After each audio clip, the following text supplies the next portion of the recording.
오늘 제가 들려드릴 이야기는요. 세상이 등을 돌리는 그 순간에도 단 한 번의 따뜻한 손길이 어떻게 한 사람의 운명을 바꾸는지에 관한 이야기입니다. 그리고 그 손길을 기억하는 사람이 과연 어떤 사람이었는지에 관한 이야기이기도 합니다. 때는 2023년 10월의 어느 서늘한 아침이었습니다. 서울 마포구에 자리한 상암 재래시장. 30년 넘게 이 자리를 지켜온 오래된 시장입니다. 새벽 5시만 되면 생선 비린내와 고소한 참기름 냄새가 뒤섞이고 상인들의 고함 소리가 찬 공기를 가르는 곳. 그 시장 한판에서 그 일이 벌어졌습니다. 야, 이준혁, 거기 서! 쩌렁쩌렁한 목소리가 시장 전체를 울렸습니다. 31살 청년 이준혁은 무거운 사과 상자를 막 내려놓다가 굳어버렸습니다. 손에 낀 목장갑 안에서 식은땀이 배어나왔습니다. 그 목소리의 주인이 누군지 몸이 먼저 알고 있었습니다. 상인 회장 박만술, 나이 56. 이 시장에서 그의 눈밖에 나면 장사를 못한다는 말이 정설처럼 통하는 사람이었습니다. 좌판 3개를 가진 채소 도매상으로 시작해서 지금은 시장 건물의 절반을 임대 명목으로 장악하고 있었습니다. 상인들은 그에게 웃으며 인사했지만 뒤에서는 시장 대장이 아니라 시장 마름이라고 수근거렸습니다. 박만술이 두꺼운 손가락으로 준혁을 가리키며 걸어왔습니다. 주변에 있던 상인들이 하나둘 하던 일을 멈추고 눈길을 돌렸습니다. 아무도 끼어들지 않았습니다. 그저 구경할 뿐이었습니다. 네가 감히 어디서 손을 대? 응? 박만술은 준혁의 멱살 가까이까지 손을 뻗으며 쏘아붙였습니다. 일주일 전의 일이 발단이었습니다. 준혁은 첨과물 배달 도중 박만술의 조카가 옆 좌판 할머니 상인에게 자릿세 명목으로 돈을 뜯어내는 현장을 목격했습니다. 눈을 감을 수가 없었습니다. 조카의 팔을 잡아당기며 한마디 했습니다. 그러시면 안 되죠. 딱 그 한마디였습니다. 그것으로 충분했습니다. 박만술에게 맞서는 일이 되어버리기에 시장에서 배달이나 하는 놈이 감히 우리 집안일에 뛰어들어. 네가 뭔데? 네가 뭔데? 박만술의 목소리는 점점 높아졌고 시장 통로에는 어느새 수십 명의 시선이 몰렸습니다. 생선가게 아주머니, 떡집 사장님, 국밥집 이모. 다들 알고 있었습니다. 준혁이 나쁜 짓을 한 게 아니라는 걸. 하지만 아무도 나서지 않았습니다. 준혁은 입술을 꽉 깨물었습니다. 할 말이 없어서가 아니었습니다. 할 말을 꺼내는 순간 아버지가 입원해 있는 병원비가, 이 시장 일자리가 전부 날아간다는 걸 알았기 때문입니다. 이 시장에서 다시는 발붙이지 마. 오늘부로 배달 계약 해지야. 짐 싸. 그 말이 시장 전체에 울렸습니다. 준혁은 자신이 쓰던 배달 수레 앞에 멍하니 섰습니다. 손이 떨렸습니다. 배신감 때문이 아니었습니다. 억울함 때문도 아니었습니다. 그저 이제 어쩌지? 라는 생각. 오늘 저녁 아버지 병실 앞에 서서 무슨 말을 해야 하나 라는 생각이 온몸을 짓눌렀기 때문이었습니다. 발걸음을 돌려 시장을 나서는 준혁의 등 뒤로 아무도 그를 부르지 않았습니다. 그 외로움이 그날 아침의 찬바람보다 훨씬 더 매서웠습니다.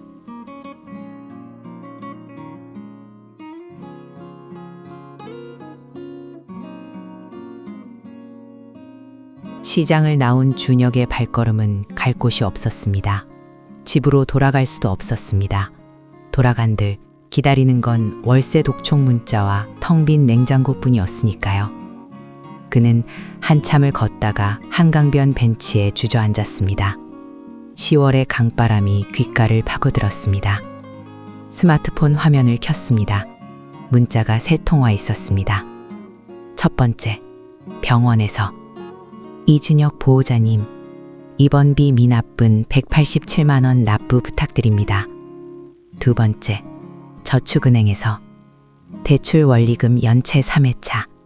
법적 조치가 진행될 수 있습니다. 세 번째, 모르는 번호. 준혁아, 나 삼촌이다. 아버지 수술비 빌려준 거 이제 좀 줄 수 있냐? 나도 사정이 있어. 준혁은 폰을 무릎 위에 뒤집어 놓았습니다. 강물이 흘렀습니다. 아무것도 묻지 않고 아무 말도 하지 않는 강물이 그날따라 불어왔습니다. 준혁의 사정을 아는 사람은 많지 않았습니다. 3년 전 준혁의 아버지 이병수 씨는 공사 현장에서 추락 사고를 당했습니다. 척추 3마디가 손상되었고 수술만 3번을 했습니다. 산재 처리가 되었다고는 하지만 실제로 손에 준 보상금은 수술비와 재활비를 대고 나면 흔적도 없이 사라졌습니다. 어머니는 준혁이 22살 때 세상을 떠났습니다. 암이었습니다. 오래 아팠고 오래 싸웠고 결국 졌습니다. 그 병원비가 첫 번째 빚이었습니다. 준혁은 대학을 중퇴했습니다. 등록금을 낼 방법이 없어서가 아니라 아버지 곁에 있어야 했기 때문이었습니다. 공사판 막노동, 편의점 야간, 물류창고 새벽 상하차, 할 수 있는 일은 다 했습니다. 그러다 상암 재래시장 첨가물 배달 일이 생겼습니다. 무겁고 힘들었지만 일당이 꼬박꼬박 나오는 일이었습니다. 그걸로 아버지 병원비를 쪼개 넣고 고시원 월세를 내고 하루하루를 버텼습니다. 그 일을 오늘 잃었습니다. 다음 날 준혁은 이력서를 들고 발품을 팔았습니다. 편의점 2곳, 물류창고 1곳, 식자재 마트 1곳, 모두 거절이었습니다. 경력이 없어서가 아니었습니다. 상암시장 상인회장 박만술이 이미 손을 써놓았습니다. 준혁이 지원한 가게들 중 박만술과 거래하는 곳에는 조용히 한마디가 전해졌습니다. 그 친구는 쓰지 마세요. 문제 있는 애예요. 직접 들은 건 아니었습니다. 하지만 마트 사장님이 전화를 끊고 나서 갑자기 태도가 바뀌는 걸 준혁은 느낄 수 있었습니다. 세상은 좁았고 박만술의 영향력은 생각보다 훨씬 넓었습니다. 그날 저녁 준혁은 아버지 병실을 찾았습니다. 병실은 6인실이었습니다. 커튼 하나로 나뉜 좁은 공간. 아버지 이병수 씨는 침대에 기댄 채 천장을 보고 있었습니다. 준혁이 들어사는 소리를 듣고서야 고개를 돌렸습니다. 왔냐? 네, 아버지. 밥은 먹었어? 준혁은 고개를 끄덕였습니다. 거짓말이었습니다. 오늘 하루 물 한 잔 말고는 아무것도 못 먹었습니다. 아버지는 눈치챘을 겁니다. 하지만 묻지 않았습니다. 아들이 대답하기 싫어하는 걸 알기 때문이었습니다. 두 사람은 한동안 말없이 앉아 있었습니다. 병실 복도에서 간호사의 발소리가 지나갔습니다. 옆 침대에서 누군가 기침을 했습니다. 준혁은 아버지의 여윈 손등을 바라보았습니다. 공사판에서 굳은 살이 박인 손, 아들 하나 잘 먹이려고 평생 그 손으로 일한 손. 이 손을 위해서라도 무너지면 안 된다. 그렇게 생각했습니다. 그렇게 생각하면서도 병실 화장실에 들어가 수도꼭지를 틀고 한참을 그 자리에 서 있었습니다. 물소리에 묻히도록. 사흘이 지났습니다. 고시원 원장이 준혁의 방문을 두드렸습니다. 준혁 씨, 이번 달치 아직 안 됐는데요. 며칠만 더 주세요. 꼭 드릴게요. 저도 인심 쓰고 싶은데 저도 이게 생업이라서요. 원장 아주머니는 미안한 표정이었습니다. 나쁜 사람이 아니었습니다. 그냥 살아야 하는 사람이었습니다. 다들 그랬습니다. 나쁜 사람이 아닌데 세상이 이렇게 돌아갔습니다. 준혁은 방 안에 들어와 앉았습니다. 책상 위에는 공무원 시험 교재가 쌓여 있었습니다. 작년에 반반 찢어진 채로 테이프를 붙여놓은 행정법책, 형광펜 자국이 빼곡한 헌법 교재, 새벽 2시까지 책상에 앉아 공부하다가 그대로 잠들어 구겨진 노트. 언제까지 이렇게 살아야 하나 그 생각이 들었습니다. 들어선 안 된다는 걸 알면서도. 그때 폰이 울렸습니다. 모르는 번호였습니다. 받았습니다. 이준혁 씨 맞죠? 저 상암시장 건어물 가게 최 씨예요. 저번에 우리 옆집 할머니 도와주셨잖아요. 혹시 지금 많이 힘드세요? 뜬금없는 전화였습니다. 준혁은 잠시 멈췄습니다. 아, 네, 뭐 괜찮습니다. 할머니가 그러시던데 준혁 씨 시장에서 못 보게 됐다고. 저도 그 사정 대충 들었어요. 억울하셨겠다 싶어서요. 별 말씀은 못 드리지만 힘내세요. 전화가 끊겼습니다. 별것도 아닌 전화였습니다. 아무것도 해결해주지 않는 전화였습니다. 그런데 준혁은 한동안 폰을 내려놓지 못했습니다. 할머니가 그러시던데. 그 할머니, 시장 구석에서 두부 한 모씩 팔던 옥순 할머니. 옥순 할머니를 처음 만난 건 준혁이 이 시장에서 일을 시작한 지 사흘째 되던 날이었습니다. 시장 가장 안쪽 모퉁이, 다른 좌판들이 형광등 불빛 아래 물건을 수북이 쌓아놓고 호객하는 것과 달리 그 자리는 조용했습니다. 접이식 플라스틱 테이블 위에 두부 열모, 그게 전부였습니다. 할머니는 작은 파라솔 하나 아래 앉아 뜨개질을 하고 계셨습니다. 장사를 하는 건지 그냥 앉아 계신 건지 알 수 없을 정도로 조용히. 준혁은 배달 수레를 끌다가 그 앞을 지나쳤습니다. 그냥 지나치려다가 발걸음이 멈췄습니다. 두부 옆에 손으로 쓴 종이가 붙어 있었습니다. 국산 콩 손두부 한 모 2,000원. 글씨가 삐뚤빼뚤했습니다. 나이 드신 손으로 꾹꾹 눌러 쓴 글씨였습니다. 할머니 하나 주세요. 준혁이 말했습니다. 딱히 두부가 필요해서가 아니었습니다. 그냥 하루 종일 아무도 들르지 않는 그 좌판이 눈에 밟혔습니다. 할머니가 고개를 들었습니다. 주름이 깊은 얼굴. 하지만 눈이 맑았습니다. 어딘가 오래된 것들이 가진 고요한 빛이 있었습니다. 젊은 사람이 두부는 왜? 된장찌개 끓여 먹으려고요. 혼자 사나? 네. 할머니는 잠시 준혁을 바라보더니 두부를 비닐에 담으며 말했습니다. 잘 먹어야 해. 젊을 때 못 망가뜨리면 나중에 고생이야. 네, 감사합니다. 2,000원을 내밀었습니다. 할머니는 받아들고는 조용히 뜨개질로 돌아갔습니다. 그게 첫 만남이었습니다. 그 뒤로 준혁은 종종 그 모퉁이를 들렀습니다. 특별한 이유가 있는 건 아니었습니다. 배달 동선과 크게 상관없는 자리였지만 오가다 보면 자연스럽게 발걸음이 그쪽으로 향했습니다. 할머니는 항상 그 자리에 있었습니다. 비가 오는 날에도 바람이 차가운 날에도. 어느 날은 할머니의 파라솔 지지대가 부러져 있었습니다. 할머니 혼자 이리저리 붙잡아 보려고 애쓰고 계셨습니다. 준혁은 배달 수레를 세워두고 근처 공구 가게에서 철사를 얻어다가 10분 만에 묶어 고정시켰습니다. 이 정도면 당분간은 버틸 거예요. 고마움네, 고마워. 할머니는 고맙다는 말을 3번 했습니다. 또 어느 날은 장대비가 쏟아지는데 할머니가 우산도 없이 두부자판 위에 박스를 얹어 비를 맞고 계셨습니다. 준혁은 자기 우산을 할머니 테이블 위에 세워놓고 그냥 비를 맞으며 배달을 다녔습니다. 나중에 돌아왔을 때 할머님은 우산을 꽉 쥔 채 준혁이 오길 기다리고 계셨습니다. 이거 자네 거잖아. 다 젖었구먼. 저야 젊으니까요. 할머니가 쓰세요. 고집이 세네. 할머니는 빙긋 웃었습니다. 그 웃음이 이상하게 마음에 남았습니다.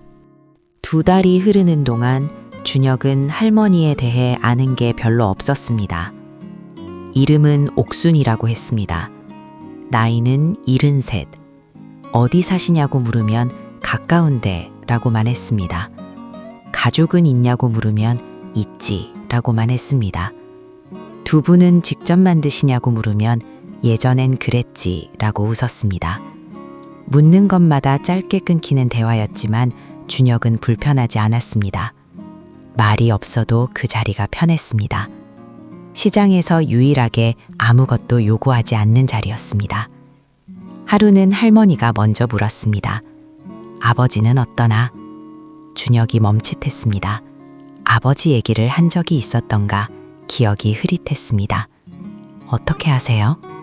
자네가 병원 봉투 들고 다니는 거 봤지? 거기다 얼굴에 다 쓰여 있어. 걱정하는 사람 얼굴은 따로 있거든. 준혁은 잠시 말이 없었다가 짧게 대답했습니다. 많이 힘드세요. 근데 잘 버티고 계세요. 그래, 버티는 것도 용기야. 그 말이 그날 내내 준혁의 귀에 맴돌았습니다. 그리고 준혁이 시장에서 쫓겨나던 그날, 박만술의 고함이 시장을 울리던 그 순간, 가장 안쪽 모퉁이에서 옥순 할머니는 조용히 그 장면을 보고 있었습니다. 아무 말도 하지 않았습니다. 뜨개질 하던 손도 멈췄습니다. 준혁이 짐을 챙겨 시장을 나서다가 마지막으로 그 모퉁이를 지날 때였습니다. 할머니가 작게 불렀습니다. 준혁 씨. 준혁이 발걸음을 멈추고 돌아봤습니다. 할머니는 뭔가를 말하려다가 잠시 멈추더니 그냥 두부 한 물을 봉지에 담아 내밀었습니다. 가져가. 할머니, 괜찮아요. 오늘은 가져가라고. 준혁은 봉지를 받았습니다. 2,000원을 꺼내려 했습니다. 됐어. 딱 한마디였습니다. 할머니는 다시 뜨개질로 눈을 내렸습니다. 손이 아까보다 조금 빠르게 움직이고 있었습니다. 준혁은 고개를 꾸벅 숙이고 시장을 나왔습니다. 집으로 돌아와 그 두부로 된장찌개를 끓였습니다. 혼자 먹었습니다. 이상하게 눈물이 났습니다. 두부가 맛있어서도 슬퍼서도 아니었습니다. 그냥 누군가가 아무 조건 없이 건네준 것이 오랜만이었기 때문이었습니다. 그날 밤 옥순 할머니는 시장을 떠나 검은색 세단에 올라탔습니다. 조수석에 앉은 50대 남성이 조용히 물었습니다. 회장님, 오늘 그 청년 일 보셨습니까? 할머니, 아니 강옥순 회장은 창밖을 보며 말했습니다. 봤어. 어떻게 생각하십니까? 잠시 침묵이 흘렀습니다. 비 오는 날 우산 내준 사람이 비 맞으면서 일하더라고. 쫓겨나는 날도 눈물 안 흘렸어. 그런 사람이 어떻게 사는지 좀 더 봐야지. 차가 어둠 속으로 미끄러져 나갔습니다. 시장을 나온 지 열흘이 지났습니다. 준혁은 그 사이 편의점 야간 알바 자리 하나를 간신히 구했습니다. 시급 9,860원. 밤 11시부터 새벽 6시까지. 박만술의 손이 닿지 않는 시장 반대편 동네였습니다. 작은 안도였습니다. 낮에는 아버지 병원에 들렀다가 고시원으로 돌아와 공부를 했습니다. 밤에는 편의점에 섰습니다. 잠은 하루 4시간. 몸이 버텨주는 게 신비할 정도였습니다. 그러던 어느 월요일 오전이었습니다. 모르는 번호로 전화가 왔습니다. 이준혁 씨 되십니까? 네, 그런데요? 저는 옥천식품그룹 인사팀 김성재 부장이라고 합니다. 잠깐 시간 되십니까? 준혁은 순간 멈칫했습니다. 옥천식품. 국내 3대 식품그룹. 두부, 콩나물, 된장류로 시작해서 지금은 유통과 외식까지 손을 뻗친 대기업. 매출 2조 원대. 준혁도 이름은 알고 있었습니다. 마트에서 장을 볼 때마다 보던 로고였습니다. 왜 거기서 나한테 전화가? 저한테요? 네. 저희 회장님께서 직접 면담 요청을 하셨습니다. 이번 주 수요일 오전 10시 본사 25층 회장실로 와주실 수 있겠습니까? 수요일 아침, 준혁은 가장 깨끗한 옷을 꺼냈습니다. 검은색 슬랙스에 흰 셔츠. 취업 면접 때 입으려고 아껴두던 옷이었습니다. 낡지는 않았지만 딱히 새 것도 아니었습니다. 다림질을 2번 했습니다. 지하철을 타고 여의도역에 내렸습니다. 옥천식품 본사는 여의도 한복판에 있는 35층짜리 유리 건물이었습니다. 로비에 들어서는 순간 준혁은 자신의 운동화 밑창이 대리석 바닥에 닿는 소리를 의식했습니다. 안내데스크 직원이 방문증을 건네며 안내했습니다. 25층 엘리베이터 왼쪽으로 가시면 됩니다. 엘리베이터 문이 열렸습니다. 그 안에는 먼저 타고 있는 사람이 있었습니다. 양복을 차려입은 50대 남자. 은발이 섞인 머리. 서류를 들고 있었습니다. 준혁과 눈이 마주쳤다가 아무 말 없이 앞을 봤습니다. 25층에서 문이 열렸습니다. 복도 끝 회장실 앞에 비서 한 명이 서 있었습니다. 준혁을 보더니 고개를 숙이며 말했습니다. 이준혁 씨, 기다리고 있었습니다. 들어가세요. 문이 열렸습니다. 회장실은 넓었습니다. 통유리 너머로 한강이 내려다 보였습니다. 빛이 가득한 방이었습니다. 그리고 그 안에 큰 원목 책상 너머 소파에 앉아있는 사람이 있었습니다. 옥순 할머니였습니다. 시장에서 보던 낡은 파라솔 차림이 아니었습니다. 단정한 연회색 재킷, 은빛 귀걸이, 반듯하게 빗어넘긴 백발. 하지만 눈빛은 똑같았습니다. 그 맑고 조용한 눈빛. 준혁은 걸음을 멈추었습니다. 할머니? 어서와 준혁 씨. 앉아요. 할머니, 아니 강옥순 회장이 소파를 가리켰습니다. 준혁은 천천히 걸어가 앉았습니다. 머릿속이 하얗게 비어가는 느낌이었습니다. 맞은편에 앉은 노인은 여전히 차분했습니다. 마치 이 모든 게 자연스러운 일인 것처럼. 놀랐죠? 네, 나도 오래 숨기고 다녔으니까 미안해요. 강 회장은 잠시 창밖을 바라보다가 말을 이었습니다. 내가 그 시장에서 두부를 판 건 10년이 됐어요. 매년 2-3달씩 시장 구석에서 장사를 해보면 사람이 보여요.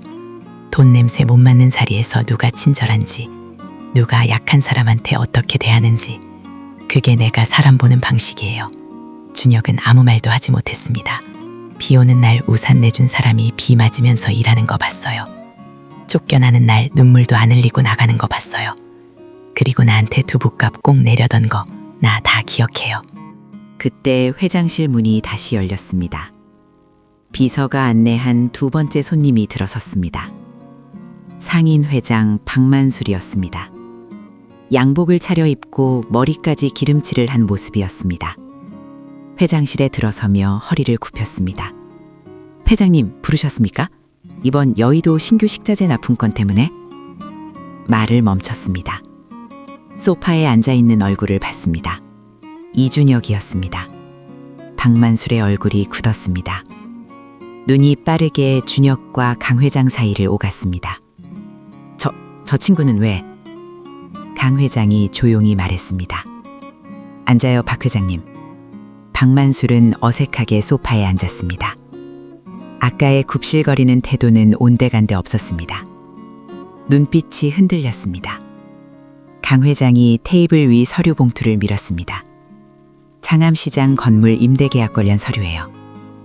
보시겠어요? 박만술이 천천히 봉투를 열었습니다. 손이 미세하게 떨렸습니다. 서류에는 상암시장 건물 소유주가 적혀 있었습니다. 옥천식품 자산관리법인 오씨홀딩스. 박만술의 얼굴이 창백해졌습니다.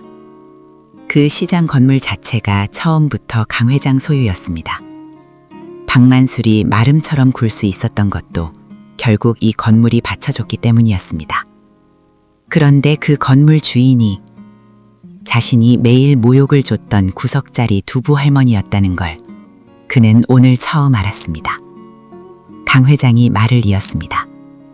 박 회장님이 그 시장에서 상인들한테 어떻게 했는지 나 다 알아요.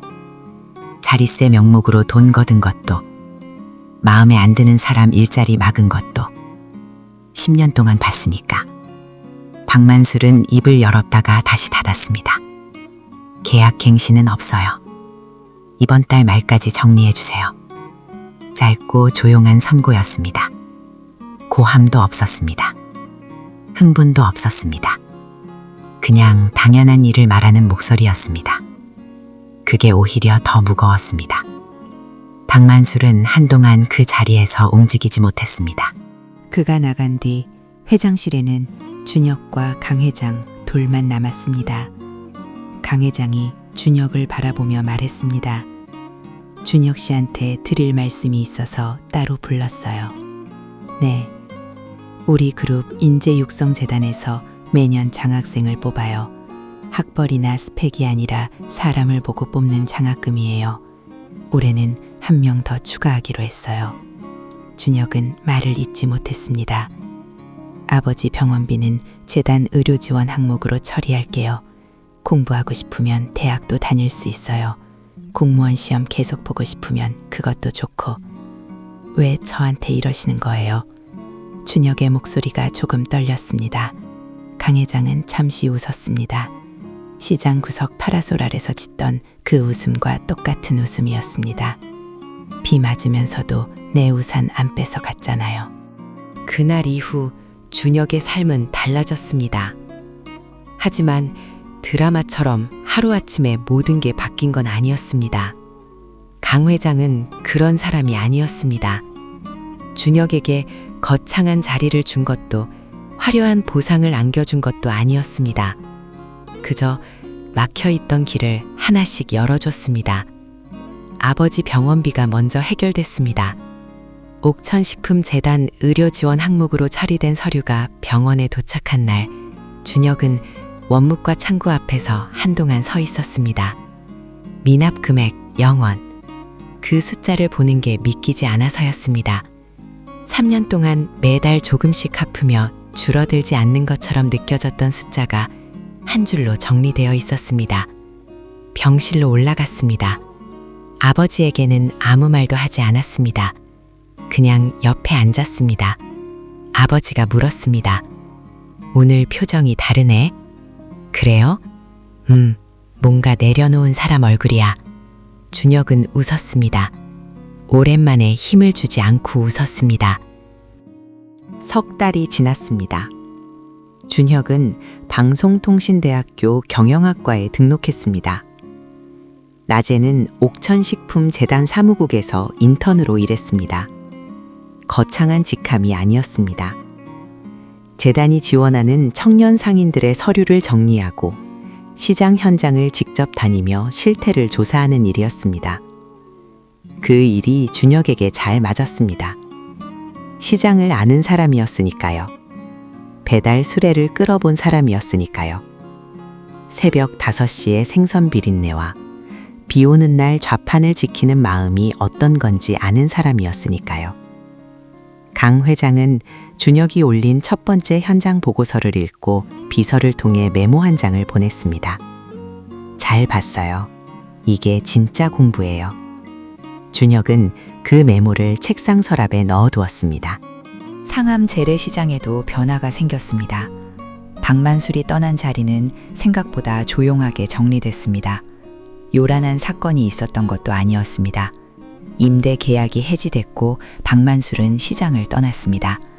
그가 운영하던 도매상 3개는 다른 상인들에게 넘어갔습니다.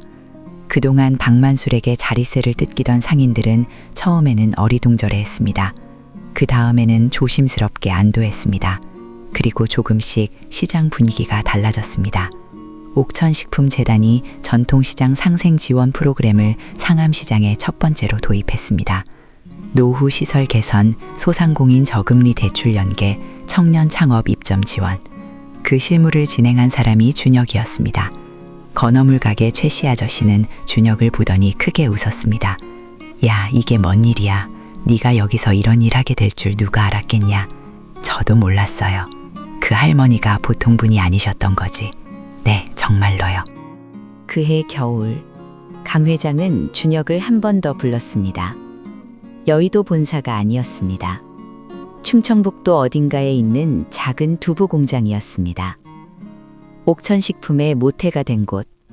강 회장이 50년 전 23세 나이로 손두부를 팔기 시작한 곳. 공장 안은 낡았지만 깨끗했습니다. 하얀 수증기가 피어오르고 콩 삶는 냄새가 가득했습니다. 강 회장이 걸으며 말했습니다. 나도 처음엔 시장 구석에서 두부 팔았어요. 아무도 쳐다보지 않는 자리에서. 돈도 없고 백도 없고 이름도 없었어요. 준혁은 조용히 걸으며 들었습니다. 그때 나한테 친절했던 사람들이 있었어요. 별것도 아닌 친절이었는데 그 사람들 덕분에 내가 버텼어요. 나는 그걸 잊고 싶지 않아서 매년 시장에 나가는 거예요. 강 회장이 걸음을 멈추고 준혁을 바라봤습니다. 준혁 씨는 기억해요? 처음에 내 두부 산 날. 기억해요. 딱히 필요하지도 않았는데 샀어요. 왜요? 준혁은 잠시 생각했습니다. 아무도 안 들르는 자리가 눈에 밟혀서요. 강 회장은 고개를 끄덕였습니다. 그게 다예요. 그게 전부예요. 봄이 왔습니다.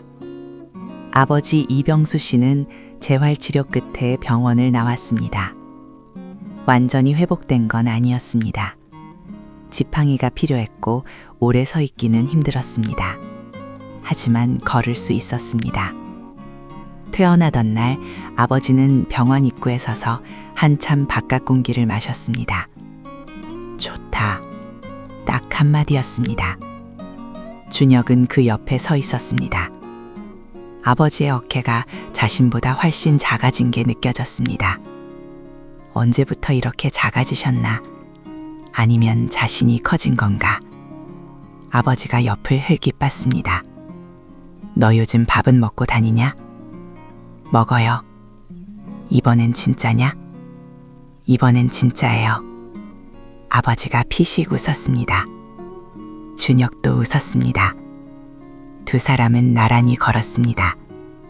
봄볕이 따뜻했습니다. 그 무렵 상암 재래시장 가장 안쪽 모퉁이 새로운 접이식 테이블이 놓였습니다. 위에는 두부 열모 그리고 손으로 쓴 종이 한 장. 국산 콩 손두부 한 모 2,000원. 글씨는 여전히 삐뚤삐뚤했습니다. 옥순 할머니는 오늘도 그 자리에 앉아 뜨개질을 하고 있었습니다. 지나가는 사람들은 대부분 그냥 지나쳤습니다. 하지만 가끔 걸음을 멈추는 사람이 있었습니다. 할머니는 그런 사람을 조용히 올려다봤습니다. 그리고 빙긋 웃었습니다. 여러분, 우리는 살면서 수없이 많은 선택을 합니다. 바쁜 걸음을 멈출 것인가, 그냥 지나칠 것인가, 비 맞는 사람에게 우산을 내밀 것인가, 못 본 척 할 것인가, 억울한 사람 곁에 설 것인가, 눈을 돌릴 것인가, 그 선택들이 쌓여서 우리가 됩니다. 준혁은 특별한 사람이 아니었습니다. 백도 없고 돈도 없고 학벌도 없었습니다. 그저 눈에 밟히는 것들을 그냥 지나치지 못했을 뿐입니다. 그 마음이 결국 그의 인생을 바꿨습니다. 강옥순 회장은 2조 원짜리 기업을 일군 사람이었지만 매년 시장 구석에서 두부 2모를 팔았습니다. 자신이 어디서 왔는지 잊지 않으려고, 그리고 진짜 사람을 만나려고. 두 사람이 처음 만난 건 2,000원짜리 두부 한 모 앞에서였습니다. 세상에서 가장 값비싼 인연은 때로 가장 소박한 자리에서 시작됩니다. 오늘 여러분 곁에도 지나치고 있는 누군가가 있지는 않으신가요?